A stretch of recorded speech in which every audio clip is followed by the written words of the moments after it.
Where is the beginning of our end to our future? And how corrupt does your vision have to be to not see the truth? So we enter the halls of Congress in an off year when the representatives didn't need to be reelected and only a handful of senators has to face their voters. At a time, though, in the morning prior to the session's beginning, where the suits have shown up accompanied by their jewelry-adorned co-conspirators in pantsuits and dresses. But missing on the lapels is the mini token of America pride, the flag. Because no matter how hard they tried to put it on, the pin would not stay fastened to the collar. So it sits on top of the dresser at home. It was as if something told them that the American flag is not supposed to be worn like jewelry. This is the first day of another day in controlling people's lives. But this day there is a problem with the gallery doors. They would not open to the public. And to some of the politicians this is disheartening because they love to showcase their bravado to the public.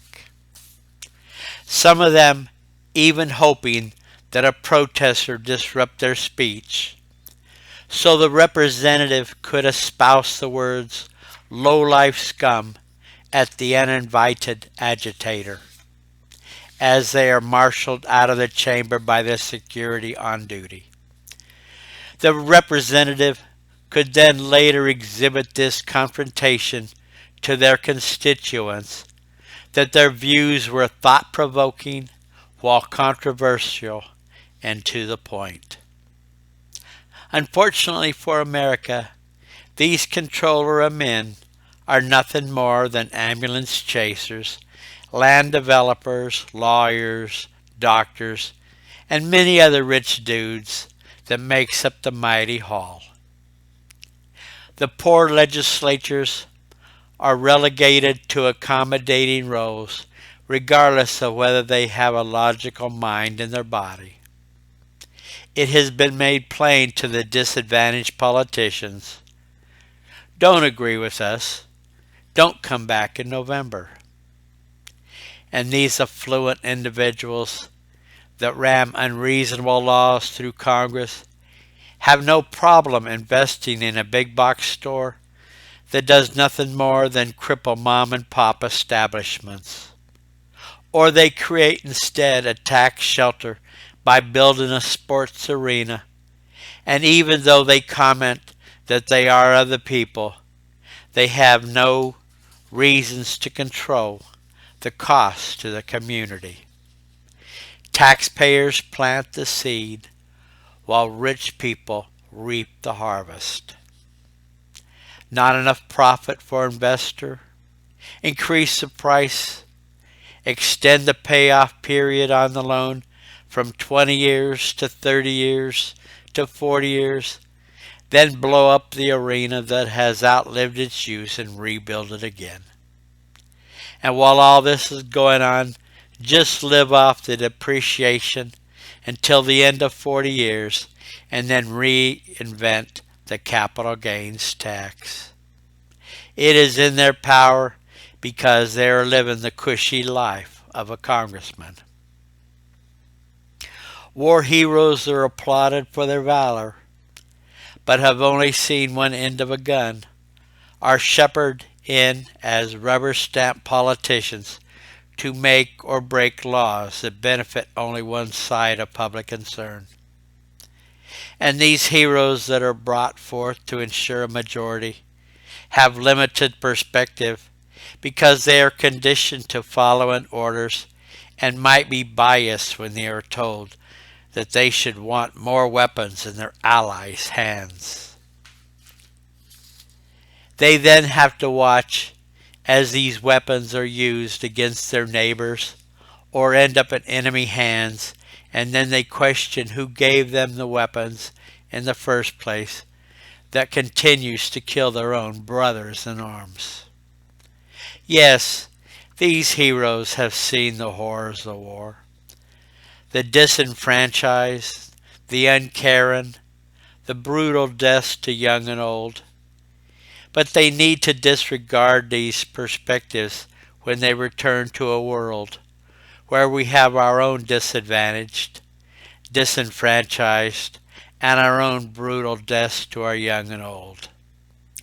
But these warrior politicians, in heated debate on the floor or in the congressional hearing rooms, have to understand that a weapon used in another world to control that populace cannot be utilized as a controlled method in ours.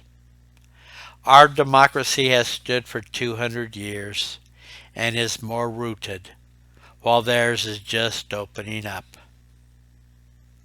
These warriors that no longer have a weapon in their hands only have to administer laws to protect the people they lead.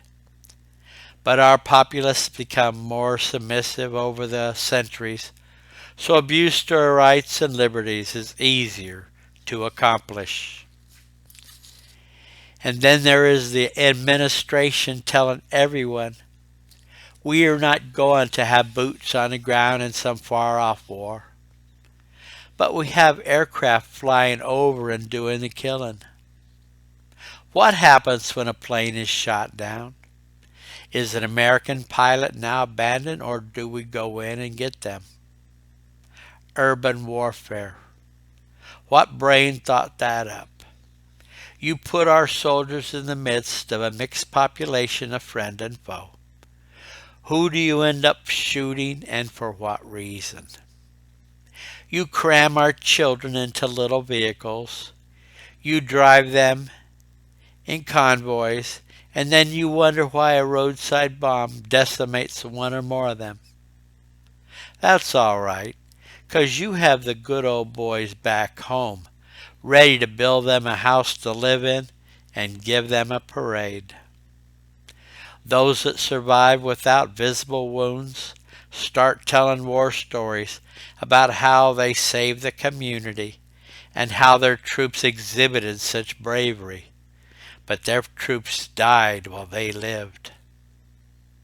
Politicians that husbands and wives have foundations that protect their wealth while they tell our countrymen how better to spend every other tax dollar we earn. Donations that don't go towards the causes, but rather go towards their own purchasing power and undercut the public's growth. Senators running around telling everyone that a surge in combat is a valuable piece of military strategy. A surge, though, is only an overwhelming show of force, nothing more, nothing less. But what they don't tell you is that the individual communities in these countries they fight have already built tall fences to cordon off these areas, or shot and killed their neighbor that happens to have a different belief than their own. Those that survive the ethnic cleansing pile onto planes and fly to the United States, where they can continue to battle their foes, but from the safety of our borders.